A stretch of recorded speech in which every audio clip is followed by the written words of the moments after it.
everyone, my name is Nancy Yee, and I'm running to be your CS40 Director of Development for next year. I'm going to be honest, when I first arrived at WashU, at the beginning of last semester, I was your stereotypical freshman. I had not a clue what was going on. I didn't know what CS40 was, didn't know what College Council was. In fact, for a week, I went around telling everyone I lived in Koenig, and nobody bothered to correct me. And I was like, yeah, that's on the 40 somewhere. Over the first couple of weeks, I learned a lot about WashU, about where to eat on campus, what to do if you fail your Gen Chem exam, what College Council is, the difference between student union, CS40, all those good things. And I became an assembly representative on the LK College Council. I got really involved with Res College, and I think that deciding to be a part of this organization was one of the best decisions I made the first semester. I attended weekly assembly meetings as well as development board meetings and was given the opportunity to work closely with the chairs on the board in order to help programming run smoothly. I've stepped up and helped organize a couple of events of my own through the board as well, most recently helping Claire out with Health Awareness Month. I have many ideas and suggestions, specifically with the Fall Retreat, Leadership Forum, and a few more, to help make next year run even smoother. Being part of the LK College Council and an Assembly Rep at Development Board has given me invaluable first-hand experience on how the board works, how it's run, and I hope to take on a greater responsibility and contribute more to CS40 in the future. I'd really appreciate the opportunity to be a member of the exec board, so vote for me. Thank you.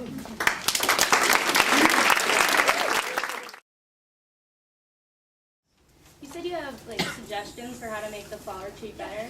What are some of those? Okay, so I was told that we were expecting about 100 people to attend. Only about 70 or 80 attended though. So in order to improve the low attendance, I was thinking maybe we could push back the date, have people get to know their individual college council members better before going on the retreat. I know that the XRHH activity that was planned for that retreat was a little short, so people had a lot of time to just kind of stand around. So I was suggesting better communication between XRHH and College Council for that event. Maybe have some emergency additional activities on hand, so if there's free time, we have something to do.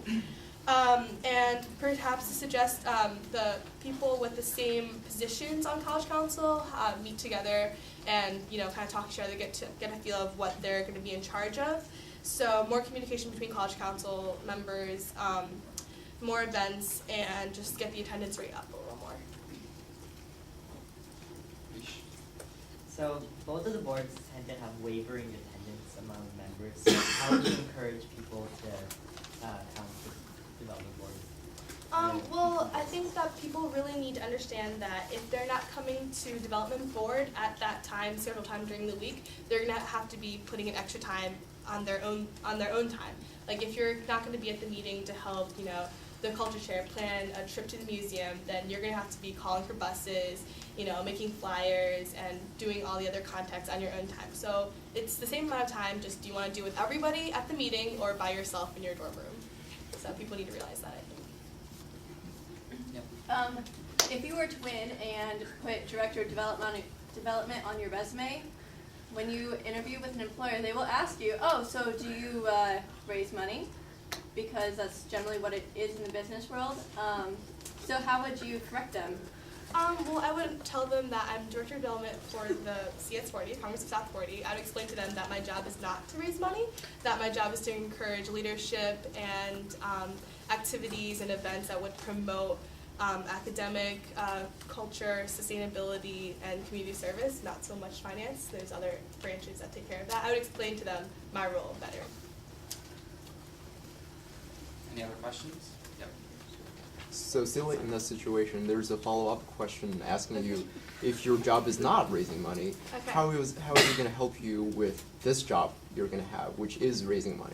Well, I I'm a bioanthro major. I don't think I'm going to be applying for a job that is to raise money, but I feel that I can apply the leadership qualities, or I can apply what I've learned as Director of Development, which is working with people, working with large groups, overseeing and advising, programming, all those things. I can transfer that to any kind of job that I'm expected to do, whether that is raising money or not. So, yeah. All right, that's all the time we have.